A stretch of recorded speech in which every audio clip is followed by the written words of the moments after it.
Shout out sa lahat ng mga taga Zambales.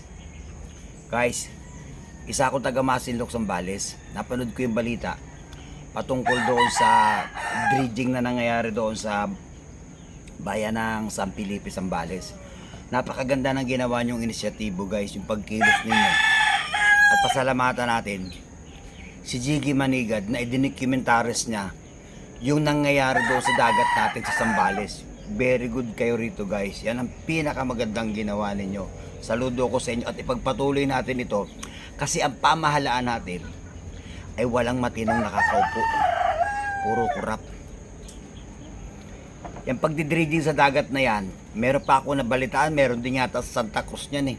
Santa Cruz, Zambales ba? Guys, shout out ulit sa mga taga Zambales. Salamat sa inisyatibong pagkilos ninyo. Napakalaking kaginawaan itong ginawa nyo to. Dapat managot ang mga government official na sangkot dito. Huwag tayong magtanga-tangahan, guys, kasi lapastangan sila. Imposibleng hindi ito alam, guys, ng DNR at ng BIPAR. Imposible, guys, na hindi alam ng DNR at ng BIPAR at ng inyong local government. Yung kapitan dyan, yung mayor, yung gobernador at yung congressman, lahat yan sila involved. Alam mo doon sa balita na napanood ko kay Jiggy Manigad 2019 pa pala nagsisimula ng dredging yan. Yung pagdidredging ng mga buhangin sa karagatan natin, ikagagawa niya ni Duterte. Siya ang kasusod dyan ng mga Chino, kaya kumita sila dyan. Tingnan nyo ngayon, guys, magtatanga-tangahan ang mga yan. Magtatanga-tangahan. Kunyari wala silang alam. Yun yung nangyari sa Bohol, yung chocolate things. Nilapastangan din, pero nagtatanga-tangahan din ang DNR at ang local government. Ganyan ang ating gobyerno, guys. Maganda ang ahensya. Yung mga taong nakaupo sa ahensya, yun ang salot. Kaya saludo ako sa inyo, mga taga Sambaleño. Maganda ang ginawa nyo. Kaya ako to binlag, I love Zambales. Sambaleño ako, guys. Taga Masinloc ako. Very good itong ginawa nyo. Panurin nyo itong balitang ito. Tigil muna ang dredging activities o pagbubungkal sa ilalim ng dagat ng San Felipe sa Zambales dahil sa mga reklamo ng mga residente roon. Giit naman ng gobernador, legal ang operasyon. Nasa frontline ng balitang yan, si Camille Samonte. Ganito karami ang Chinese dredging vessel sa San Felipe, Zambales noong nakaraang Biyernes. Ngayon, wala na ang mga barko rito. Pansamantalang ipinatigil ni Zambales Governor Hermogenes Ebdane ang operasyon ng Chinese vessels. Kasunod yan ng reklamo ng mga residente at mangingisda sa epekto ng dredging o yung pagbubungkal ng buhangin sa ilalim ng dagat. 2019 pa na magsimula ang dredging sa ilalim ng River Restoration Project ng DENR. Wala raw idinulot yan sa mga residente, kundi perwisyo partikular na sa kanilang kabuhayan. Nabulabog ang mga isda kaya lumipat sa ibang parte ng dagat. Kaming mangingisda, yan isda lang po ang pinangahanap buhay namin dito. Ay, ayan na tag-ulan. Saan po kami dito wala naman ng isda. At saka itong pinsala na ginawa po nila dito sa amin, sana naman ngayon bigyan nila ng protekta itong dinukay nila dyan. Nakakasira rin daw ng kalikasan ang ibinubugang usok ng mga barko. Hinala ng non-governmental organization na Zambales Ecological Network, nakikinabang umano sa proyekto si Governor Ebdane. Dinadala raw sa Manila Bay Reclamation Project ang mga buhanging nakukuha sa San Felipe. Yung buhangin po na dinidredge dito sa Zambales ay dinadala po sa Manila Bay. And meron pong contractors dito. Ang China Harbor ay kinontrata lamang ng contractor ni Governor Ebdane. So ang tingin po namin, everything is orchestrated by Governor. Tama ang hinala nyo. May kinalaman ng gobernador. Punto por punto yan. Kasi hindi na magdidredging kung walang approval ng local government. Yun ang mga pandaraya. Ang pandaraya ng pamahalaan sa atin. Pugo. Pugo. Kaya pala pugo ang tawag, pugante. Mga pugante ng Chino nasa Pilipinas. Panukala ito ni Duterte ang ipagbili ang yaman dagat natin.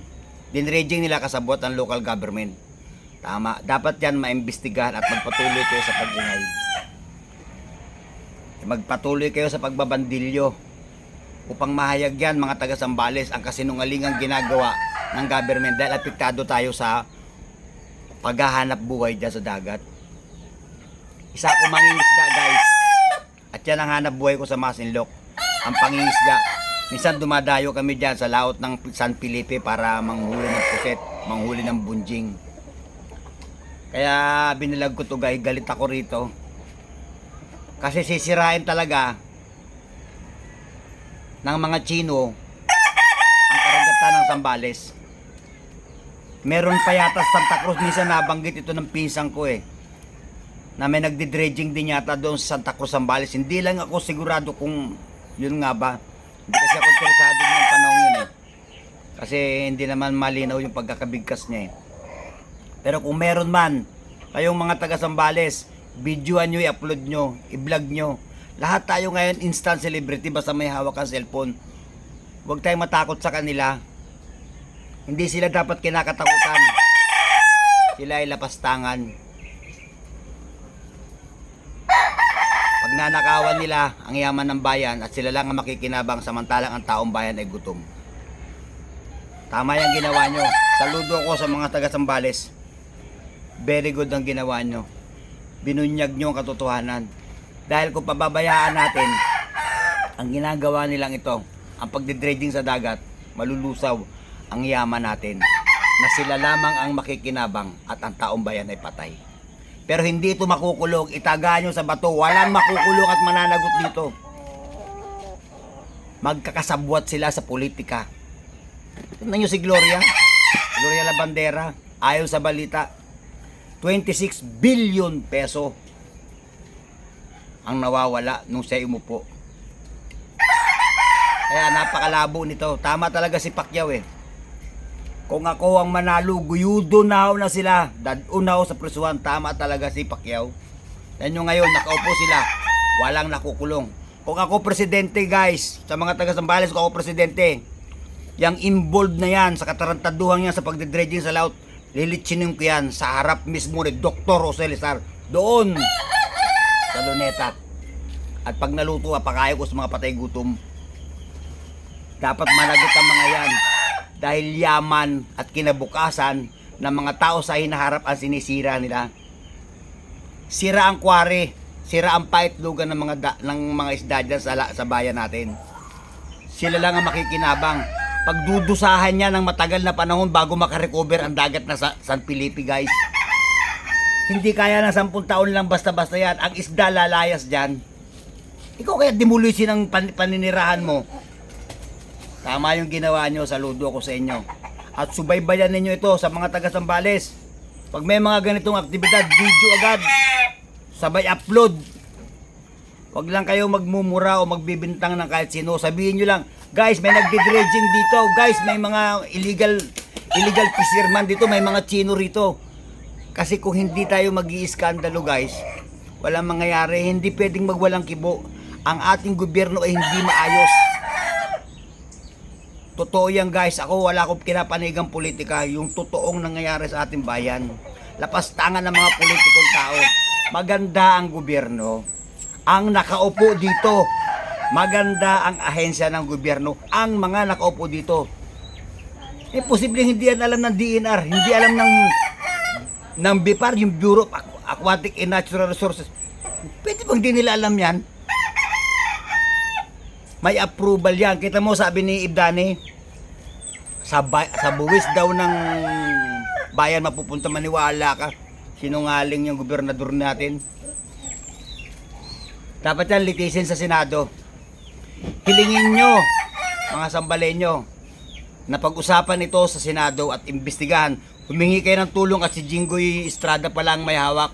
Sabihin nyo, mahal na senador, pakiusap naman, litisin ang problemang ito ng pagdidredging sa San Felipe upang managot ang dapat managot.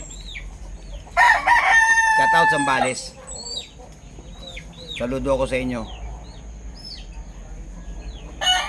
Patuloy kong iba-vlog ang problema natin dyan. Sa mga taga-iba, kabayan, shout out. Magandang araw guys. Ako, si Jesse Boy at ito ang kawatan kong daigdig.